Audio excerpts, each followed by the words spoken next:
exist to make progress on this challenge. You note that we must craft a risk management strategy that avoids stifling top-down directives typical of government. But right now, the bottom-up scene looks like a mob scene, certainly for elected leaders where I worked. Is there a middle-out strategy here? And could you share with us a policy step forward that allows for experimentation, innovation, and evolution, which is TechFreedom's mission? Yeah, thanks. So first, let me say, I think the threat to democracy is not social media, it's human nature. I mean, human beings are really not wired to be, generally speaking, and by default, to be able to engage in thoughtful, constructive civic discourse, right? That's the problem we're seeing, and this is simply a way of revealing that, but it's not a new problem. If you haven't read, just for example, Anne Applebaum's piece in The Atlantic recently about the polarization of European politics, especially in Poland, it's a really telling story. It's very sad, and it really focuses on how small incidents like the Dreyfus affair in France that could divide an entire country and polarize politics because people don't think clearly. People are tribalistic, and they tend to those defaults. So I am not blind to those realities, and I don't think it's helpful to deny that there's a huge problem here. Where I part ways with policymakers who've been leading this conversation is that they go from that to the easy default in every single tech policy conversation is, let's just make the platforms responsible. They'll figure it out. We'll just hold them legally liable for fixing the problem. I think that's problematic in lots of ways. It's probably unconstitutional. We'll talk a little about the First Amendment later. I think that's a good roadmap for thinking about how to think about this. But they're not starting with the actual problem. They're not starting with how you deal with bad actors. So we just spent the last year having a very painful discussion about how to amend Section 230, the law that has made it possible for internet platforms to exist and to host user-generated content without being held liable or having to screen every piece of information. And instead of focusing on the actual problem, which was the sex traffickers themselves and how to enforce the criminal laws against them, instead of doing that, which there was a House bill that I think did a pretty good job of that, we passed that House bill plus a Senate bill that simply said, well, platforms are going to be responsible for figuring it out. And that's the same thing that's happening here. Every policymaker thus far who's jumped into this conversation has said, well, we just need to make sure that the platforms will decide who can and can't speak, right? That's a terrible way to begin these conversations, and it ignores the tools that are already out there for dealing with the actual bad actors. So if the problem is, and I think it is a real problem, is foreign attempts at propagandizing Americans, we already have some legal tools on the books. They're just extremely out of date and essentially useless. So people are finally starting to hear about the Foreign Agent Registration Act because, of course, it appears that many of Trump's closest associates may have violated FARA by not registering as foreign actors. Most notably, Paul Manafort is going to have a second trial as to whether he's violated FARA. To my knowledge, that will be the first criminal prosecution of FARA in something like 3 decades. There hasn't been a civil action in FARA in something like 4 decades. I may have had those two reversed. But there are reasons why that law is essentially unenforceable. There are several bills in Congress pending to fix FARA, to ensure that, for example, the Department of Justice actually has subpoena power to investigate foreign actors who fail to register, to go after them. No one has heard anything about those because those don't get any attention. And the members of Congress who have proposed solutions here that all revolve around deputizing the platforms, by and large, have not bothered even to co-sponsor any of those bills. So this is just to say that there are existing legal tools that we could work on to try to deal with this problem. And if we think that the platforms need to do more, we could have a conversation about the platforms that might begin, for example, with if they notice a pattern of suspicious activity, perhaps they should have a legal responsibility to inform the national security agencies and law enforcement, right? That would be a reasonable place to start, if you will, from the bottom up, right? You start with existing laws, you figure out how to enforce them against bad actors, and to the extent that the platforms are in a unique position to know, maybe we do want them to tell us what they, or the law enforcement agencies, what they think is happening, so that we could go through a constitutionally valid process that complies with the First Amendment, where if law enforcement wants to have a particular account taken down because they think it's a foreign actor, they could get a court order to do that, right? Unfortunately, that's not the conversation we're having. We're going straight to deputize the platforms, make them legally responsible for deciding who can and cannot speak. They'll figure it out. So that's sort of where people are coming from generally speaking, the left. Unfortunately, people from the right, Republicans, and the panel this afternoon will talk about this, seem to be coming from exactly the opposite direction and saying, no, we don't want the platforms to make any decisions here. We don't want them to deal with objectionable speech, even though they've been saying for decades they want them to protect children on the internet. Now you have Republicans who seem to be recognizing that they're benefiting from some of these patterns of activity online. And they're essentially saying that we should try to limit the platform's discretion to remove objectionable content by amending that law, Section 230, that I referred to make sure that platforms are politically neutral or to otherwise second-guess them. And I would just say that the foundation here of a responsible approach to this problem is making sure that we don't second-guess the platforms, that we give them the discretion to deal with problems, and that if there are going to be legal requirements for them to do something, that they're extremely narrowly crafted, and that we focus, generally speaking, on the bad actors themselves. Thank you. And to Mike, in the past decade, you've said the best answer for bad speech is more speech. In a wonderfully relevant recent series on Tech Dirt, which I tweeted early this morning, you note that we need to remember radically democratic empowerment. All of that cheap speech may be part of the problem, but it's also got to be part of the solution. So how does this argument hold up given the bad actor AI and the malevolent capacity of computational propaganda, which contributes to this ongoing poisoning of public discourse? Can human agency counter our democracy's self-harming with things like the Citizens United ruling in 2010, where the Supreme Court allowed an unlimited anonymous money into the public arena? You often call for a broad and deep discussion to lay out the landscape of this challenge and how to move forward. So, if you were the committee staffer in charge of a season of hearings on this challenge of policy on Capitol Hill, what would that season of hearings look like? For example, who would be your witnesses? What would be the first question? And where would you like this jurisdiction to happen? Oh, okay, does the first question have to be the same for all witnesses? Can you hear me all right? No, you get to design the hearing. There you go. Now you can hear me. All right. So let me just think through, tell you a little bit about how I think about this. I was a technologist before I was a lawyer, and before I was a technologist, I was a big history buff. And so who I'd call for committee hearings would be historians of things like mass media. For example, we know that whenever you have a revolution in media and mass media, it's socially disruptive. We actually know this. History has taught this to us for centuries. So, for example, you invent the printing press, and all the people who are really positive about the printing press platform believe that it will spread education, it will spread the word of God as more Bibles are printed. There are a lot of very positive things that people predict. And then at the same time, existing institutions see that spreading around printed materials is disruptive. It sometimes leads to tracts being spread. People spread revolutionary ideas through print. And so every prediction about mass media typically oscillates between the super positive projection of the impact and then a kind of an unhappy panic about the disruptive effect. And we've seen this again and again. So not just the printing press, we've certainly seen it through television. I mean, I'm old enough to remember a time when it was thought that television was eating our brains, and now television is the new novel. There's television criticism. People teach television in college.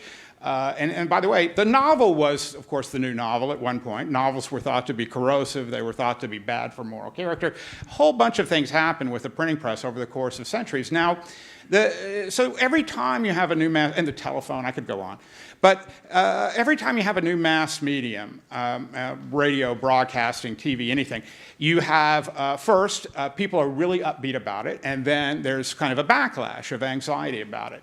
And I think Berin's right, certainly to point to the First Amendment as a kind of a roadmap for thinking about, but remember that the First Amendment has a set of instrumental functions for democracy. I mean, the First Amendment is supposed to serve democracy and our well-being as a democratic society. So as I said, the biggest threat for democracy is democracy. I mean, democracies often make really bad decisions. And so the question is, when we're thinking about regulating social media, are we thinking about how we respond to a brand new social media, how do we ensure that democracies make good decisions? So in planning the hearings, I would have, certainly I would have historians come, I certainly would have technologists be witness, and I point out that when we worked on the challenge to the Communications Decency Act that ultimately ruled almost all of it unconstitutional in the Supreme Court in the mid-90s, we had everybody coming in and talking about the value of freedom of expression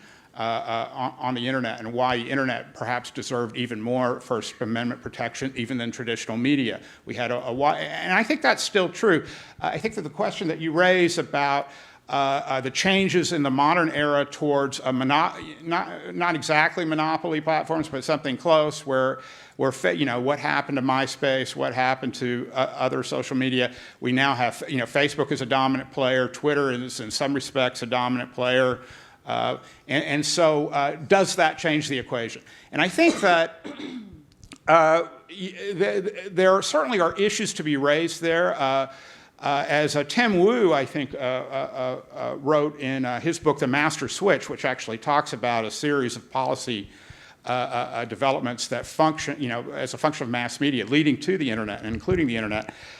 You often see a lot of competition at one phase of the introduction of a new technology, and then you see shakeouts, which are to some extent driven, not always, but to some extent driven by regulation. Sometimes it's a bad regulation, sometimes it's good regulation, but once you put regulations in place, it often pushes competition out of the way, and you lead, ironically, to monopoly platforms that create new problems. So that's not what's happened with Facebook or with Twitter. Those platforms became dominant, because they were allowed to be really competitive. I'm not going to raise any antitrust issues here because I don't pretend to think that there's an antitrust case here. But I do note that we're still in the very early years of adapting to a mass medium. Berin's point, I think, about the fact that people act foolishly, democracies have to have a high tolerance for that. If you just woke up, democracy, let me just tell you, people are going to want some crazy things and say some crazy things. That's always going to be true. But you have to figure out how you can set the gauge of tolerance pretty high. One of the, and I'll just close on, or at least stop for briefly on this. We worry about fake news. We worry about deep fakes. We worry about being fooled by digital media. My feeling is that ultimately that could be salutary because we always should have been skeptical about any media we ever saw. Mm-hmm. We always should have been, ask ourselves about the provenance of photographs or the provenance of news reporting that we read. And skepticism overall is a good thing, and we still haven't yet trained ourselves up generationally to figure out that we should be so skeptical. Thank you.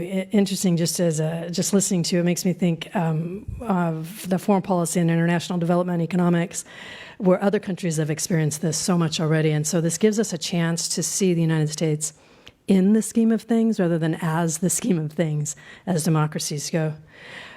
So one theme of this conference is how do we begin this discussion to right this imbalance that exists today.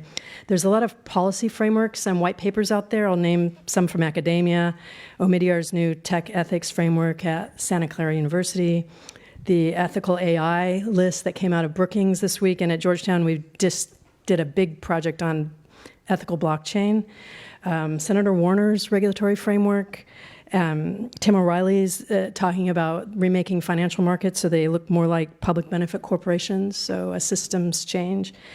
Renee, you've been working intensely with policymakers. Do you have any favored policy prescriptions at this point? What are the bright spots we should be keeping our eye on? And also, please go deeper into your research while you answer, because it's so wonderful.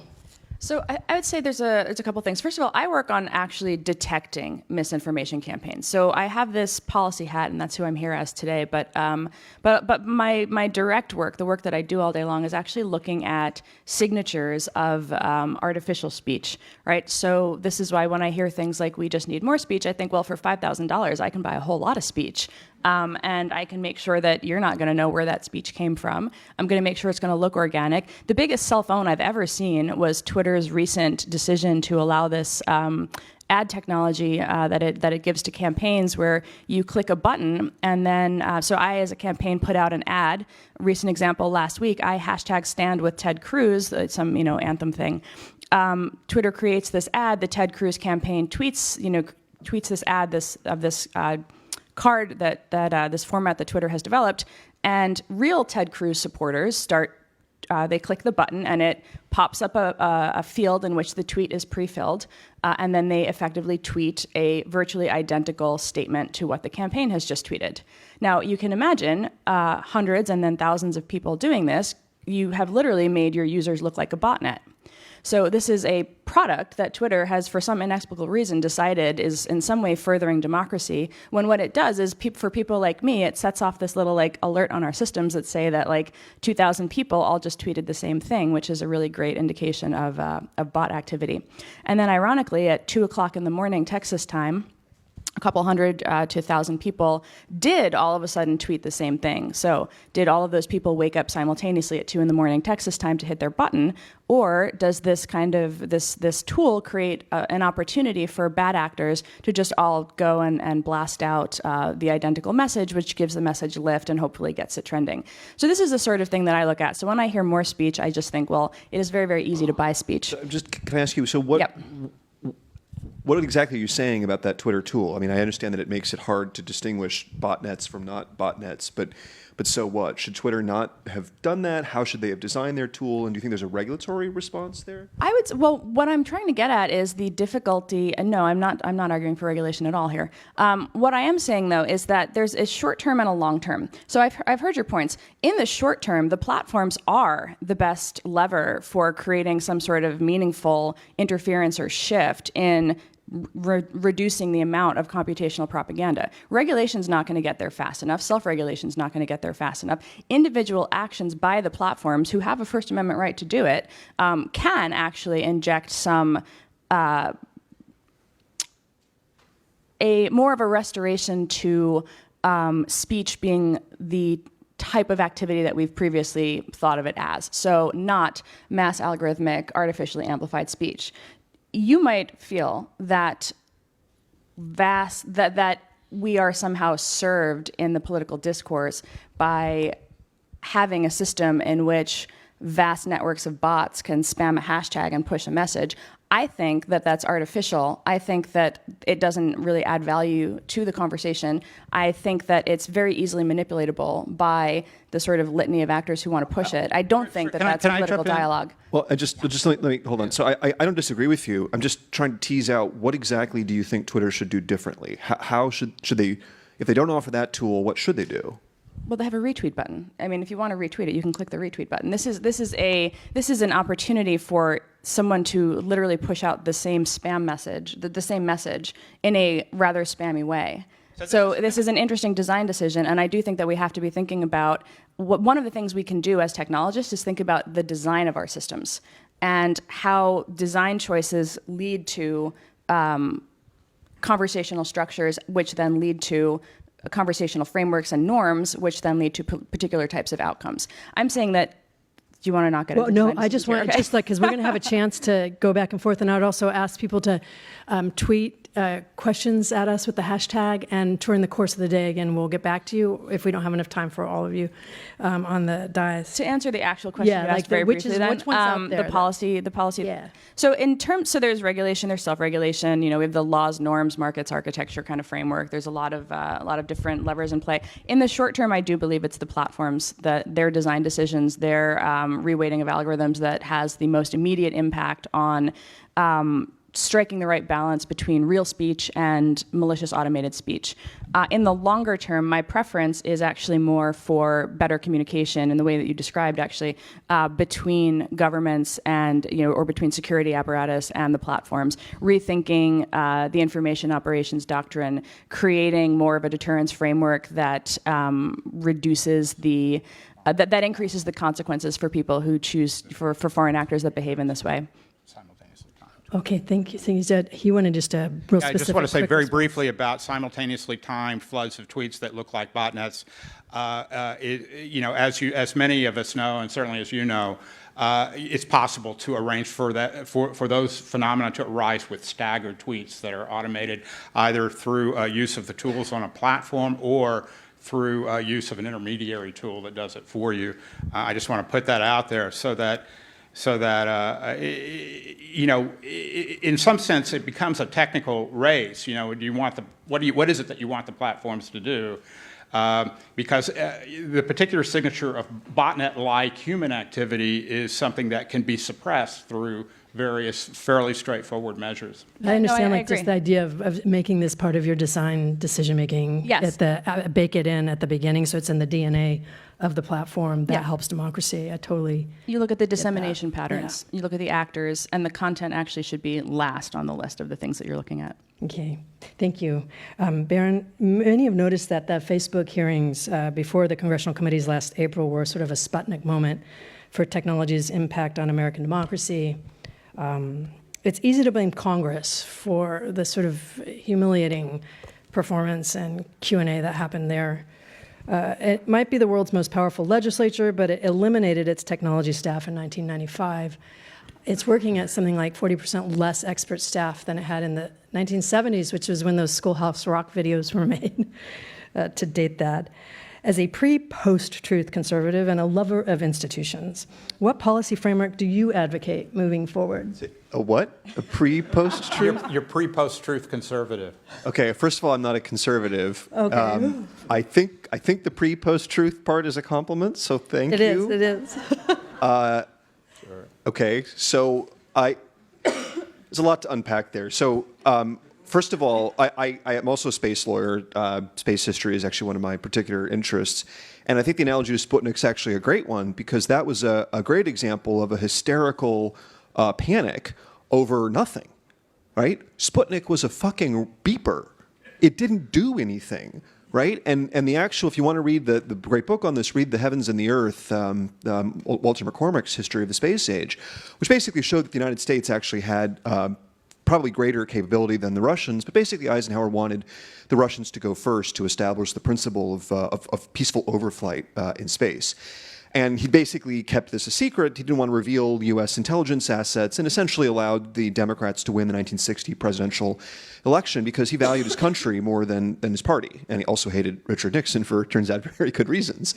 But the point is that, so Sputnik sparked a huge reaction in the United States, but it was groundless. I mean, in the end, we beat the pants off the Soviets, and there was a good reason for that. It had been a long time coming.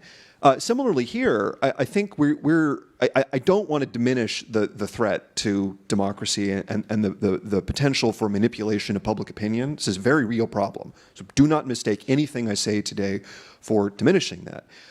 But at the same time, I think we are moving to this moment of uninformed panic, in part because people on the Hill really don't know what they're talking about. And everyone says that all the time. And they're generally very vague and condescending when they say it.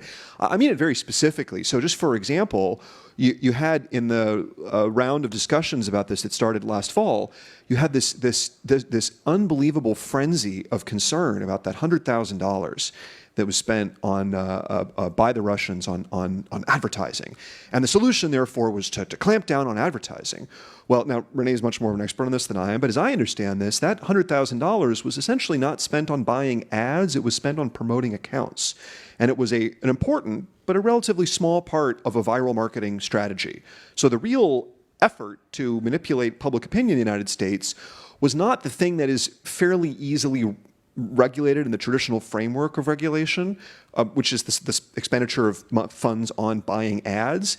It was this much more amorphous thing of creating fake accounts, getting to a situation where the fake account for the Tennessee Republican Party had more followers than the actual Twitter account for the Republican Party of Tennessee. It was that sort of thing. And so you combine that then with because Congress, as you say, in 1994 disestablished the Office of Technology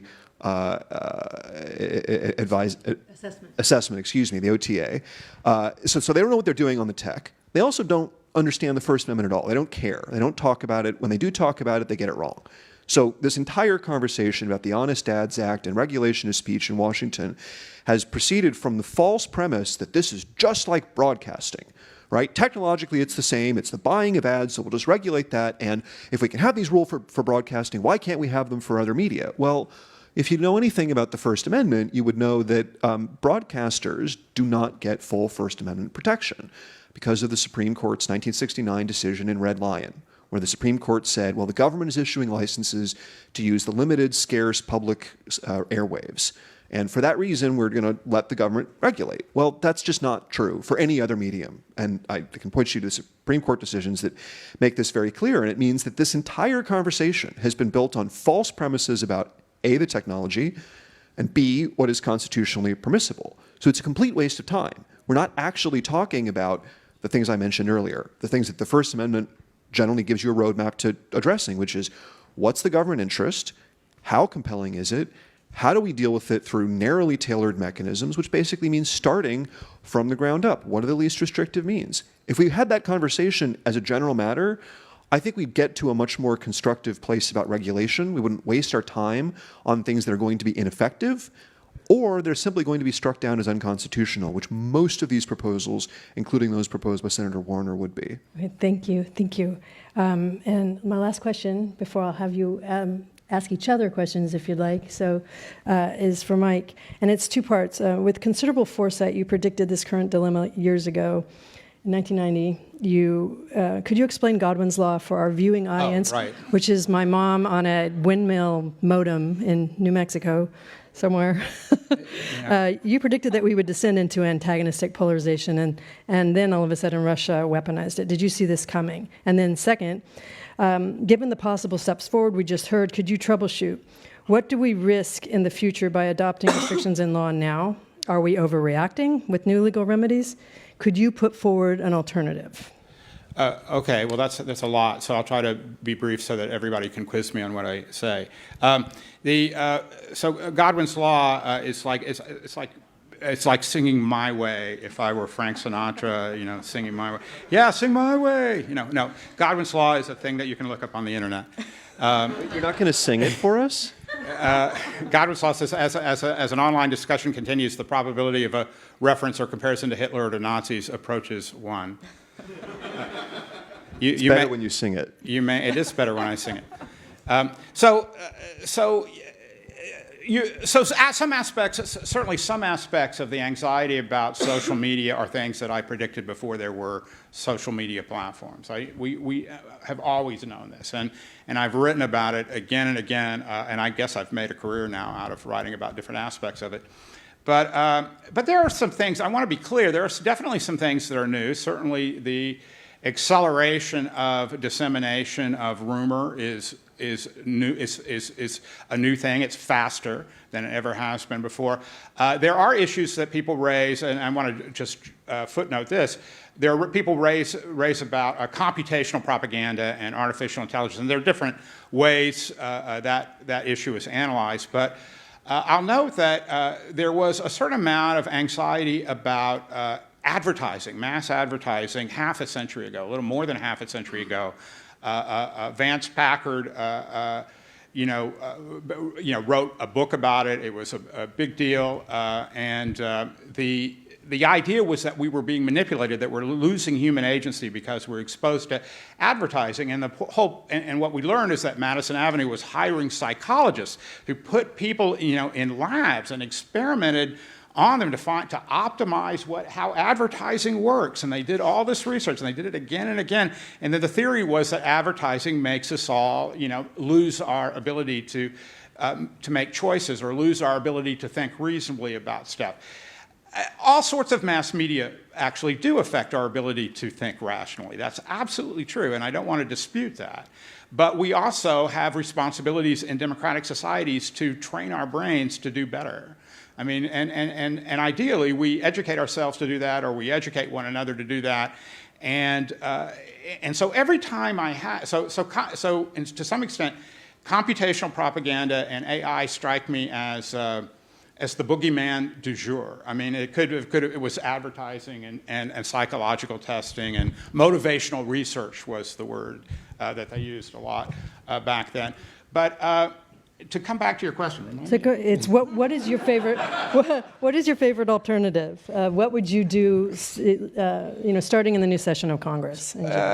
What would I do in the new session of Congress? Well, so I think I took a really good statistics course, and I would require every member of Congress. Okay, so just so you know, there's a number of us who've worked on the Hill and who are going to present with a congressional perspective today, including Travis Moore and his wonderful program of putting technology fellows in personal offices on committee staff. So just, I mean, there's good news too. It is good news, and I'm not critical. And by the way, I think they're members of Congress. They're often most of the time, bright people. They can, they're not. There's nothing wrong with politicians. People who are good at being political, have learned how to be good politicians. That's not surprising. But they're not. They're not. There's nothing inherent about being a politician that makes you unable to figure out how to deal with things like technology. And we have outstanding politicians in office now who do think reasonably about technology. So I just want to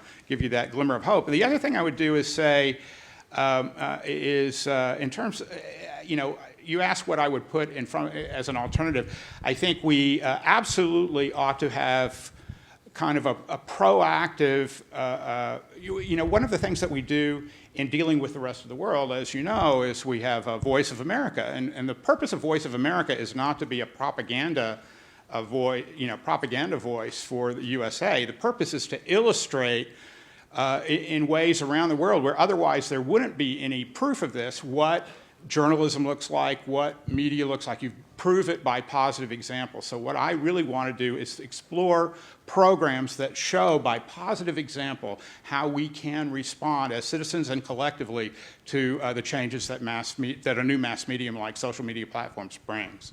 Okay, hey, Berin, so how about one quick follow-up, and then get your questions ready if anyone has a burning question they'd like to ask. I think it's really easy to think that the problem is just that people on the Hill just don't know enough about how technology works. I don't think that's the primary problem. Fixing that would help. I think the primary problem is that their incentives are terrible. Their incentives are skewed towards, in a nutshell, demagoguery. And not to be confronted with the truth. So to just give you one quick example. So the conversation this afternoon about the allegation that conservatives have been making that social media are inherently biased against them revolves in significant part around this idea that, well, Marsha Blackburn was censored on YouTube. They're shutting down conservative speech. Well, what actually happened, partly what's going on here is that they don't understand the technology. Marsha Blackburn, when she launched her campaign for Senate, put an ad up on YouTube and then bought ads for it, for the video to promote it, saying that she had stopped Planned Parenthood from selling body parts. Well, that didn't happen because Planned Parenthood wasn't doing that, so she couldn't have stopped them. It's a lie. It's a fantasy. It's no different from the idea that Barack Obama is a secret Muslim and that Hillary Clinton was running a Satanist sex ring and so on. And so here's the critical problem, right? So it's not just that members of Congress don't understand why her content was acted against. They don't understand what happened. They don't understand that her account wasn't taken down. The content wasn't even taken down. She was simply barred from paying to promote that piece of content. And then here's the last critical piece. At the end of the day, when Twitter's CEO was brought up there about things like this, there's a different case because that was not Twitter, but about things like this, similar conspiracy theories, he didn't have the balls to say, we took action because this was either false or was involved in a misinformation campaign, because that would suggest that Republicans were full of shit, okay, which is, in those particular cases, was the truth. And if you don't have people who are willing to tell members of Congress that and explain to them, no, it's not bias, you're actually, your accounts are being promoted by Russian actors, or you're lying. If you have a situation where you create that dynamic, what ends up happening is that the conspiracy theory just survives. And then they think, contrary to evidence about how technology actually works, that someone is out to get them, and they therefore, to the subject of this panel, are not willing to take seriously the efforts that these platforms are making to deal with real problems like misinformation or foreign propaganda. And that's how these two topics intersect. We can't fix that problem simply by reviving the Office of Technology Assessment or educating members of Congress. Yeah, Thank you. Renee, did you want to I comment? disagree with all of that. Yeah.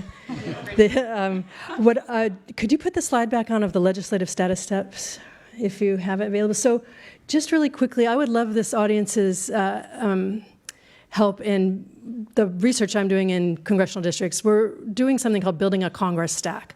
What would a trust engine look like by repurposing already trusted public serving information intermediaries? Things like public universities, libraries, museums, locally owned news organizations. And I tweeted a Medium piece that explains the whole research methods. And I would love any ideas, because this is really an idea of how do we build a new system by regenerating trust. So what I'd like to do now is ask again if the audience has any questions, or I'll have my panelists ask each other follow-up, or anything else that you would like to bring up that maybe we didn't. So we have a question over here. Rules are one breath, and your question should end with a question mark. Thank you, I couldn't see. Okay, let me phrase it as a question. Oh, sorry. So how would you respond to this? This is for the gentleman on the end, Berin, right? In particular, because you just talked about, blocking something on Twitter because it was false. And I think what you said made a lot of sense for one really key ingredient. So how would you deal with this? We know that Twitter is a private company, okay? But you say it's false. What makes you or Twitter or anybody else the judge of what's false? You say this is obviously false, but there were a lot of obviously false things through history that were true. And let me give you, I know people here probably love Edward Snowden. A lot of people would have blocked his information as false. How do we get information out there if it's okay to block something that you know is false? Right. So I don't have to give you a normative answer to this question, because the First Amendment already answers this question. Twitter is a private company that has editorial discretion to decide what it wants to host and not host. Period.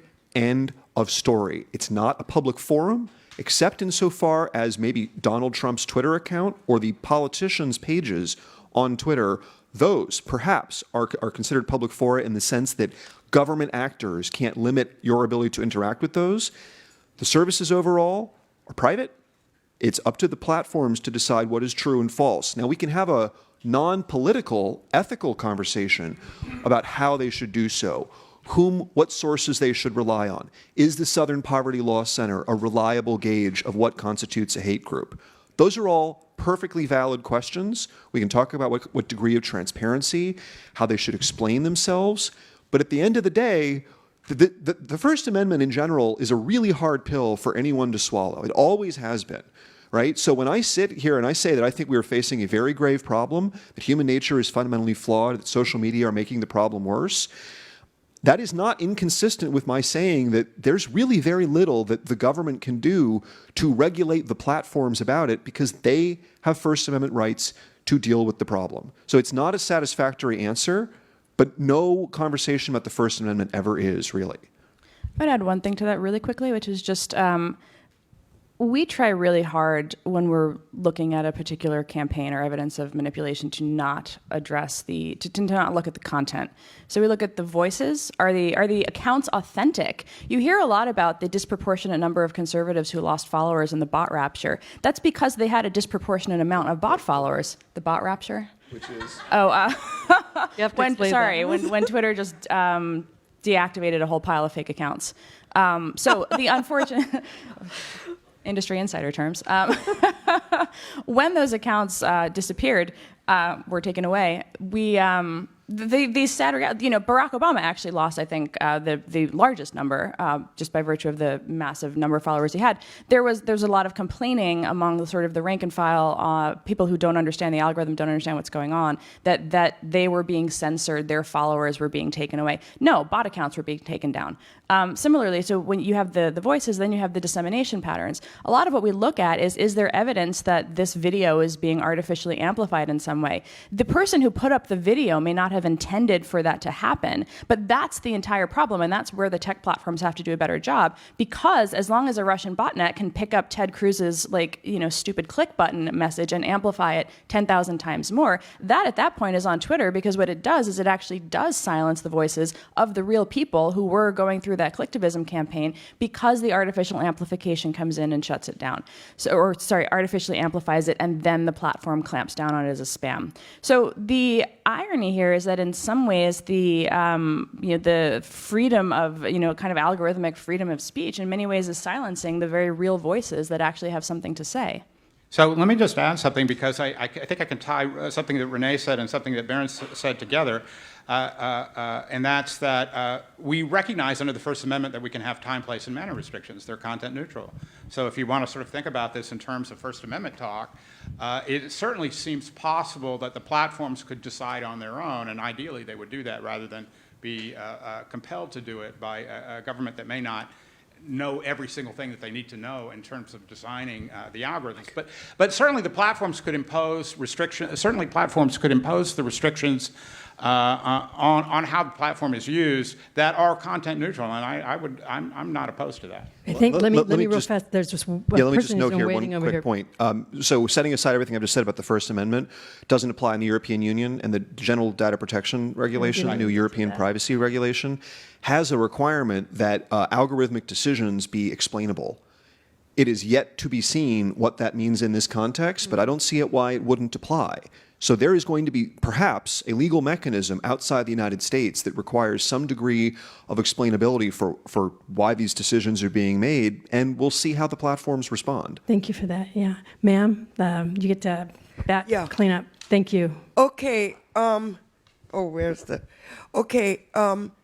my name is Marianne, and there is something that's missing, especially with younger people. Where are the parents' teaching responsibilities? With the TV, when I was growing up, my mother just said, there are programs you are not going to watch. That's number one. And number two, I see a lot of reactive behavior. The technology come, and how are we going to deal with it? How about being a little more proactive, and maybe we shouldn't go down the same path? The Indians said some stones should be left in the ground, and some stones should be turned. What are we going to do with? And the other thing is, I think we should start teaching. Shouldn't we start teaching what propaganda is? When I was growing up, in history, we took a speech apart by Adolf Hitler. We should be teaching, maybe we should read the mass psychology of fascism. Why aren't we being more proactive and starting to give the young people the tools so they can make decisions what speech is and one more thing, there are a lot of things I could be doing. The Daily Stormer has a right to be there, but I don't have to watch it, and I won't. Thank you. Those are good words to wrap up here. I don't know if anybody has a quick comment. I have a 12-year-old who's addicted to Fortnite, and yesterday I called the internet company and shut it down completely in my house. So I'm struggling with this every day.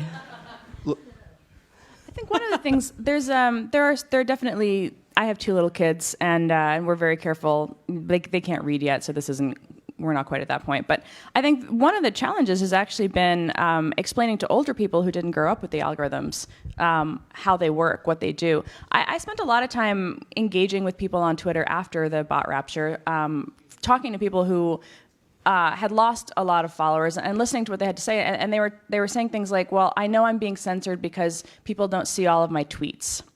And in an algorithmic feed, that's actually normal. That is what is supposed to happen, unfortunately. There is curation at work.